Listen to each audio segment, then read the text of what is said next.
For my first book talk, I will be discussing Hacking Leadership by Joe Sanfelippo and Tony Sinanis. These authors are really looking at how we can use little hacks to make everyday change. My issue is specifically around communicating school change and how to develop stakeholder buy-in. Authors are Joe Sanfelippo, who is the superintendent of Fall Creek School District in Fall Creek, Wisconsin. And I saw him give the keynote at the New Hampshire CTO Clinic in May and found him very compelling. His discussion was actually about culture and how we can leverage social media to communicate culture and use that as a way to overhaul the relationship between a school and its community. The co-author of this book is Dr. Tony Sinanis, and he is the principal at Cantiague Elementary School in Jericho, New York, and has done a lot of the work that is highlighted in this book to make improvements in his community as well. The book highlights a lot of different hacks, and while I'm going to be focusing mostly on the ones that relate to relationships and communication, I think it's worth noting that they talk about how culture is by far the biggest influence on school improvement. They say that because the school's culture extends to all of its stakeholders, effective interactions are the single most important non-negotiable in creating flourishing schools. The first hack is about being more visible as a leader, and then moving into the second hack, they talk about working on culture, and they turned it into an acrostic, which I'll show you in a minute. But essentially, if they get culture right, everything else will just fall into place. And I'm paraphrasing because there's a lot of words in my photos here. Their acrostic is that culture stands for communication, uncovers learning, transparency, ultimately reveals everything. And I think that even though this seems a little bit contrived, it's actually spot on, because if you're transparent, then the amount of speculation is reduced. An important aspect of improving culture is that you have to continue to check with your community to see how your messaging is going. So they say, after amplifying the school's culture and collective vision beyond the walls of your school, pause and ask those around you how that message is resonating with them. Communication is two-way, and I think frequently schools hope to be able to send the message out and not really hear much back unless it's positive. And I think this is one of the reasons that some schools, mine in particular, shy away from social media, which is highly participatory. It's worth noting that Joe Sanfelippo is a huge advocate of and user of all kinds of social media for sharing his school's message, what they're up to, what happens in classrooms, to promote all of their activities and to also be a part of their hiring process. Another hack that they talk about is to be deliberate with how you build your relationships. And this is true at every level. So this is between students and teachers and administrators, with the support staff in the building, and with the community as a whole. And what I thought was interesting is that they take this through the lens of the leader. So they state, leaders aren't deliberate in their approach to building relationships.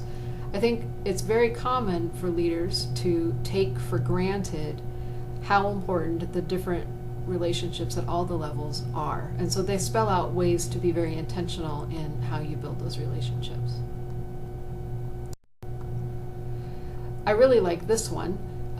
This hack is about opening up the school, flattening the walls of your school. And we talk often about flattening hierarchy in an organization. And in a way, a school is a hierarchy because it's an environment in which we send our children, and then we rely heavily on the children to tell us what happens inside. And if the school isn't part of that messaging and is not flattening its walls and inviting the community in, then of course we have speculation or doubt or questions about what's actually happening. And one of the key messages in Joe's keynote in May was the bottom line here spelled out in the problem.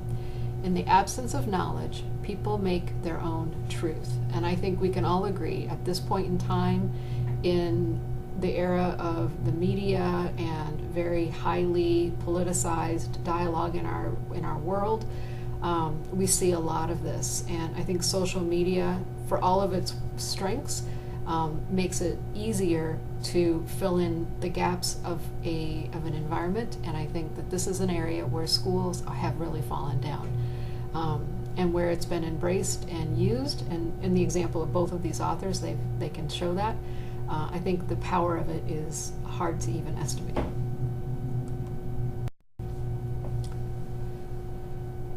So I like this quote: "Flattening the walls of your school entails eliminating the communication barriers so that everyone feels like they're part of the school community." And this is critical, everyone. So this is the taxpayer. In New Hampshire, where we have so much local control and local participation in the budgeting process, people who don't have kids in the school frequently feel like they have nothing to gain from their contribution to the school, or that they paid, maybe they're older and they've paid already and their kids are grown, so why do they still need to be worried about it? I think that by messaging the learners that we are developing and sending out to the world and what that means to our community helps close that understanding gap. And so I really like the idea that we're not only communicating with parents, we're communicating with everybody: business owners, workers, people who don't have children in the school district, and the kids themselves. This is a big one, and student voice, of course, is being talked about tremendously right now in the education literature, but this is a big one that we've been working on in our district, and we do presentations to the school board and try to include students in those presentations, which I think is fabulous. But what I worry about is that we put it into these controlled settings where we've rehearsed and prepared, and I think a more authentic, ad hoc, day-to-day use of student voice might do more to promote what we're trying to do to move us forward and to create learners for the next round of career in college. So I like this one. This quote is: "A lack of transparency results in distrust and a deep sense of insecurity."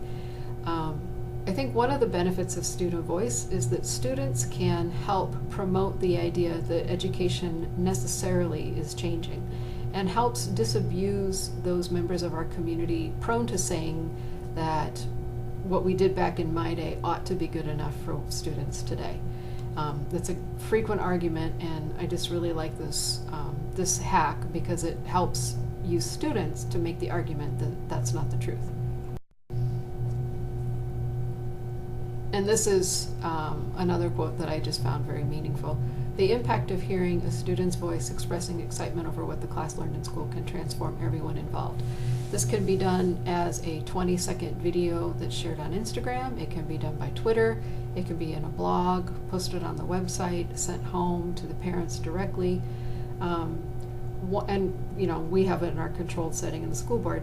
One of the things that I found so interesting was that they would call the families of the educators to say, your husband or your wife or your daughter or your uncle or whoever did something phenomenal today for kids, and we want to make sure that the people in their life know about it.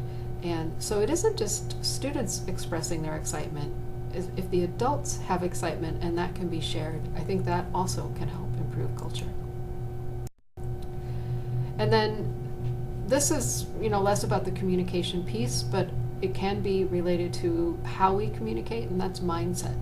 And to not think about, I like this idea of deficit thinking, or getting away from deficit thinking, and not what I don't have or what I can't do, but what is it that I do have and could do, and how can I possibly move forward.